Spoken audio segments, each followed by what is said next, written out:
it's Dr. Stephanie, and I want to talk to you a little bit about who is your imaginary alter ego. I think that one of the most powerful things about our imagination is that we get to be whoever we want to be in our imagination. And sometimes when you're in a situation where you're scared or you're trying to do something really big and you are not quite in your future self's position with all of the skills and all of the mindset that you need to do that thing, that's when imagination can be very powerful, because you can imagine yourself to be anybody. You can imagine yourself to be your own superhero or alter ego. Now, I am a big Beyonce fan. And I remember when her album came out and she did an interview and she talked about how normally she is somewhat of a shy person. But when she's on stage, she steps into her alter ego, which she calls Sasha Fierce. And that was really powerful for me, because I realized that you can be someone who is completely different than who you are in order to get the job done. So what job do you need to get done that you need to use your imagination to create your alter ego, who already has the confidence, who already has the skills, who already has the experience, the mindset, the perspective, the sexiness, whatever it is, in order to get that job done.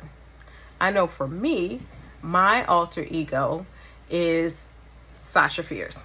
I know, I stole it from Beyonce. But whenever I need to imagine myself being someone that I am not normally, I think of being Sasha Fierce. And who is she? So in my imagination, this version of Stephanie is bold.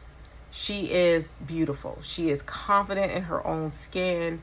She is able to speak truth to power. She's able to speak loudly, and her voice can be heard over everyone else's voices. She knows what she wants and she knows how to get it. And she's not afraid to step on some toes or confront some people in order to do what's necessary, because her main goal is the higher good. Her main goal is increasing the consciousness of humanity one person at a time. Her main goal is elevating everyone. And she knows that when you elevate everyone, you're going to piss some people off. And it's okay to have some people pissed off at you. So that's my version of Sasha Fierce, who I evoke with my imagination when the current Stephanie is feeling like she really doesn't want to piss anybody off, or she really doesn't want to do this thing that seems extremely hard. I just lean into my imagination. So we have absolutely everything that we could ever want or hope for right here in our imaginations. So let's start practicing using our imagination, strengthening that muscle so that we can lean on it whenever we need it. I already talked about how much that imagination sparks passion. When I'm imagining things, when I'm creating, when I'm thinking outside the box, that's where my passion gets ignited. And we already know that imagination is something that most of us have let go to the wayside as we became adults. And we replaced it with a lot of rational thinking because of the responsibilities and all of the things that we have to do as adults. But we should be able to play as well. Play is just as important as work. I believe work hard, play hard, rest easy. That's my motto. I want to work hard to be able to create what I want to create, which is first created here. You have to see it before you see it, or you'll never see it. That's what one of my mentors said. See it before you see it, or you'll never see it. So that means our imagination is key. Without imagination, we cannot create anything. So for me as an entrepreneur, it's key that I tap into my imagination. And I do this in a lot of different ways. I like to dance. Sometimes dancing and allowing my creative streak to flow helps me tap into my imagination. I also like to daydream. Sometimes I'm just sitting there and my mind is just wandering and just daydreaming about anything. That helps me tap into my imagination.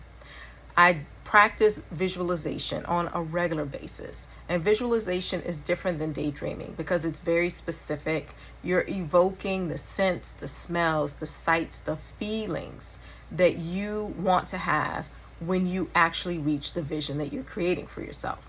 So visualization is extremely powerful. Sometimes I'm not a great artist, but sometimes doodling will help me ignite my imagination. So find out, do all of the things that work for you, but definitely set aside some time to allow your imagination to run wild.